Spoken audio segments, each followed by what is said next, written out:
नमस्कार फ्रेंड्स, स्वागत है आपका ओमान न्यूज हिंदी में एक बार फिर से। यदि आप भारत इस समय वापस आ रहे हैं, अपने देश लौट रहे हैं, छुट्टी पे आ रहे हैं या फिर हमेशा के लिए ओमान से इंडिया आ रहे हैं, तो आपको कोविड-19 का नेगेटिव टेस्ट करवा करके ही ओमान से भारत के लिए फ्लाइट पकड़नी चाहिए, क्योंकि 22 फरवरी से रूल चेंज हो गया है। भारत के डीजीसीए ने ये अनिवार्य कर दिया है कि भारत लौटने वाले सभी यात्रियों के लिए कोविड-19 का जो पीसीआर टेस्ट है वो अनिवार्य होगा और वो 72 घंटे के अंदर ही आपको करा करके उसकी रिपोर्ट www.newdelhiairport.in पे आप अपलोड कर दीजिए। साथ में अपना सेल्फ डिक्लेरेशन फॉर्म भी इसी वेबसाइट पे आपको फ्री में मिलेगा, उसमें अपनी जानकारी फिल कर दीजिए ताकि जब आप भारत आएँ तो आपको बिना किसी प्रॉब्लम के सीधे आपके घर जाने दिया जाए। नहीं तो फिर से आपको, अगर आपके कोविड-19 का टेस्ट आपने नहीं कराया होगा तो इंडिया के एयरपोर्ट्स पे ही ऑन द स्पॉट कोविड-19 का टेस्ट आपको अपने खर्चे से करवाना पड़ेगा और रिपोर्ट जब तक नहीं आएगी आपको उसी एयरपोर्ट पे वेटिंग जोन में वेट करना पड़ेगा। और रिपोर्ट आने के बाद यदि नेगेटिव रिपोर्ट आती है तो आप अपने घर जा सकते हैं, और बाई चांस यदि पॉजिटिव रिपोर्ट आती है तो अपने खर्चे से होटल में आपको क्वारंटीन रहना होगा। तो इससे अच्छा ये है कि आप जिस भी देश से यात्रा कर रहे हैं, भारत आ रहे हैं, वहीं से अपना नेगेटिव टेस्ट रिपोर्ट करवा करके ही उसको वेबसाइट पे अपलोड करके ही अपनी यात्रा स्टार्ट करें। लुलु हाइपर मार्केट ने निजवा में अपनी ऑनलाइन डिलीवरी की परियोजना को हरी झंडी दे दी है। ऑनलाइन डिलीवरी प्रक्रिया स्टार्ट हो गई है, जिससे जो कस्टमर हैं बस एक क्लिक कीजिए, वो सामान आपके दरवाजे पे, आपके घर पे आ जाएगा। ये जो ऑपरेशन है इसकी शुरुआत मस्कट और सुहार में हुई थी और इसकी अपार सफलता के बाद इसको निजवा में भी लुलु हाइपर मार्केट ने स्टार्ट किया है।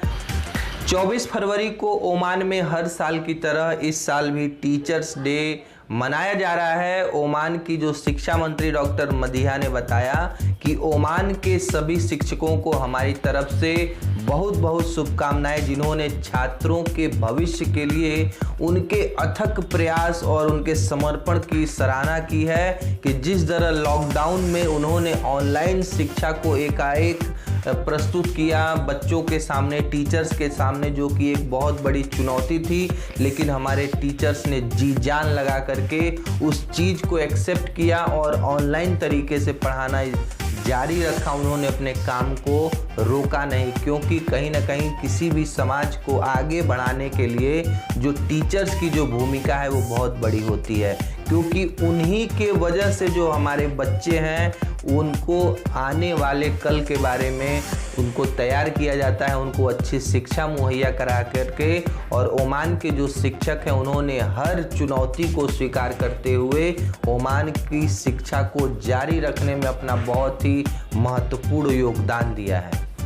नेशनल सेंटर फॉर स्टैटिस्टिक्स ने एक आंकड़ा जारी करते हुए बताया है कि जनवरी 2021 के लास्ट तक हमने गणना करके एक चीज़ पता लगाई है कि ओमान में जो एक्सपेक्ट्स हैं, जो विदेशी हैं, प्रवासी हैं, उनकी संख्या में लगातार गिरावट देखने को मिल रही है। लगातार ये लोग कम होते जा रहे हैं। कहीं ना कहीं जो कंपनियां हैं इनको निकाल रही हैं, और दूसरी सबसे बड़ी वजह है जो ओमानीकरण किया जा रहा है श्रम मंत्रालय के द्वारा, वो भी एक बहुत बड़ी वजह है, क्योंकि ओमान में लगभग 14% की गिरावट देखने को मिल रही है। 14,39,000 ही प्रवासी रह चुके हैं इस समय ओमान में, जो कि पिछले साल के मुकाबले 14% कम है। NCSI ने बताया है कि निजी क्षेत्रों में काम करने वाले जो लोग हैं, लगभग 11 लाख लोग हैं जो निजी क्षेत्रों में काम कर रहे हैं, प्राइवेट सेक्टर में काम कर रहे हैं। और जो गवर्नमेंट सेक्टर की बात करें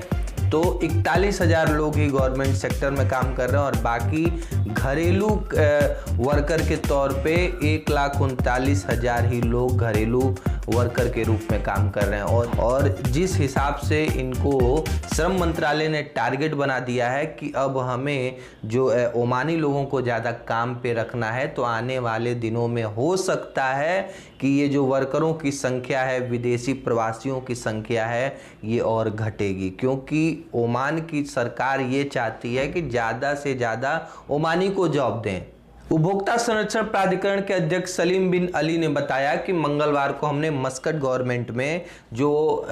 वाणिज्य केंद्रों के मालिक के साथ हमने बैठक की, जिसमें सिंगल यूज पॉलीथीन के बैन के बाद किस तरह की ग्राहकों को आप डील कर रहे हैं, कौन सी सुविधा ग्राहकों को दे रहे हैं, इसके बारे में हमने बात की, समीक्षा की, चर्चा की। तो उन्होंने एक चीज़ बताया है कि हमने जो मालिक हैं उनको एक सुझाव दिया कि यदि 2 ओमानी रियाल 3 ओमानी रियाल का कोई ग्राहक सामान खरीदता है तो उसको इको फ्रेंडली बैग मुफ्त में दिया जाए। पहले ये जो आंकड़ा था 5 ओमानी रियाल से ऊपर का कोई व्यक्ति खरीदारी करता था तो उसको ये फ्री में वो इको फ्रेंडली बैग देते थे, लेकिन अध्यक्ष जो हैं CFA के, उन्होंने बताया कि हमने ये ऑफ़र दिया है कि आप कम से कम खरीदारी करने वाले व्यक्तियों को भी इको फ्रेंडली बैग दीजिए, ताकि जब वो उपभोक्ता दूसरी बार आपके यहाँ दुकान पे या किसी भी दुकान पे जाए तो वो उस बैग को लाने में हिचकिचाए नहीं, क्योंकि पहली बार में ही सब कुछ एक फटाक से चेंज नहीं हो सकता है। थोड़ा सा आपको भी सहयोग करना पड़ेगा ग्राहकों को कि उनको ज़्यादा से ज़्यादा बैग प्रोवाइड कराइए, कपड़ों के थैले प्रोवाइड कराइए, ताकि उनके अंदर भी एक भावना जागे कि भाई हम मार्केट जा रहे हैं तो मेरे साथ मेरा अपना बैग लेके जाना पड़ेगा।